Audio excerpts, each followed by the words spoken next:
आज हम लोग देखेंगे ये वाला question, under what condition del H is equal to del E, change in enthalpy is equal to change in internal energy. तो ये किस कंडीशन पे इक्वल होता है ये दोनों, ठीक है। तो ये वाला क्वेश्चन देखेंगे।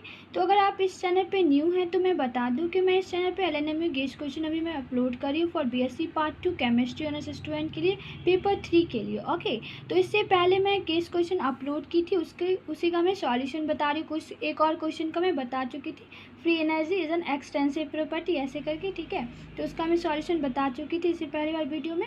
अभी मैं इसका सॉल्यूशन बता रही हूँ। ओके, एंथैल्पी चेंज जो होता है हमारा, if a process carry out at a constant pressure, work done expressed as a W is equal to minus P delta we.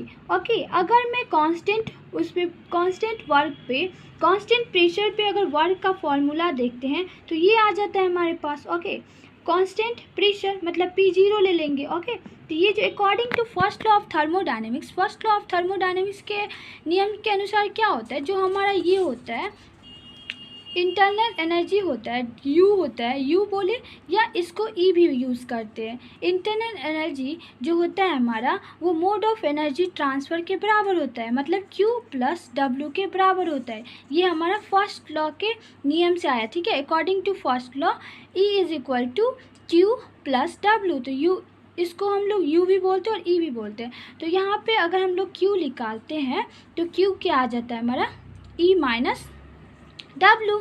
तो W जो है हमारा कांस्टेंट प्रेशर पे क्या आया है, E minus P delta V. Okay, P delta V change in energy Q के बराबर। ओके, तो इसमें देखिए using the first law of thermodynamics E is equal to W is equal to क्या है, Q प्लस W। तो यहाँ से अगर हम लोग Q निकालते हैं तो क्या आ जाता है, change in internal energy minus W। तो W क्या है हमारे पास, ये है। If we can put the value of W in equation first, तो ये आ जाता है हमारे पास, ठीक है। तो यहाँ माइनस माइनस क्या हो जाएगा, प्लस हो जाएगा। और उसके बाद देख लेते हैं, माइनस माइनस प्लस हो गया तो ये आ गया हमारे पास क्या, Q is equal to del E plus P delta V. Okay, तो चेंज इन एनर्जी जो है इसको हम लिख सकते, क्या लिख सकते हैं, ये पाथ फंक्शन होता है ना।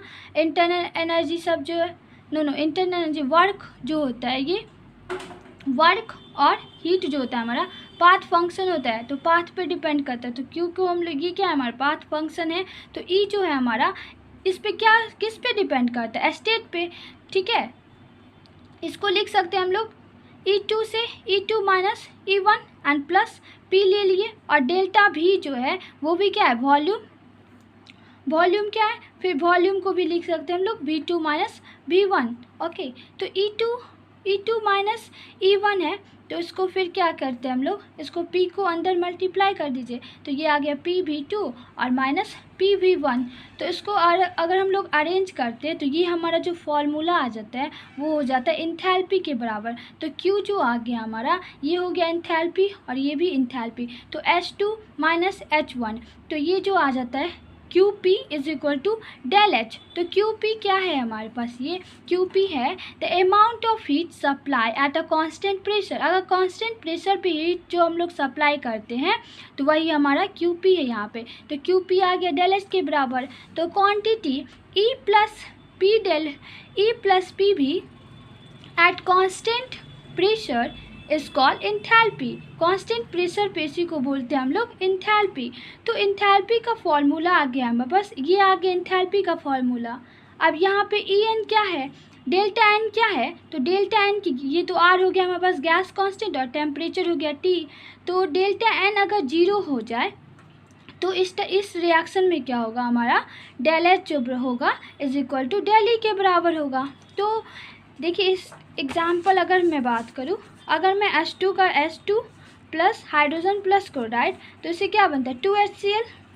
तो ये जो N है हमारा नंबर ऑफ मोल जो है रिएक्टेंट में और प्रोडक्ट में कितना है, तो इसमें हमारा 1 है और इसमें भी 1 मोल क्या है, Cl2 का रिएक्शन करवा रहे हैं H2 के साथ,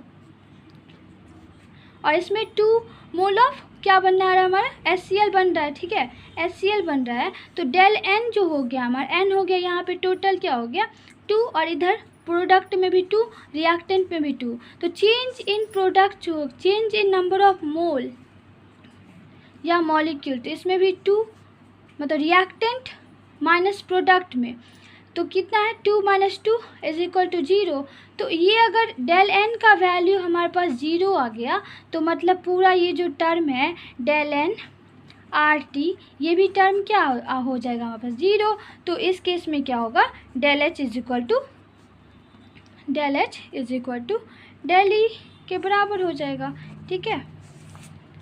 तो एग्जाम्पल आप लोग यहाँ से लिख लेना, ठीक है। ये 1 मोल हो गया इसका, H2 का 1 मोल, Cl2 का 1 मोल और HCl। तो इस केस में क्या होता है डेल N हमारा 0 हो जाएगा।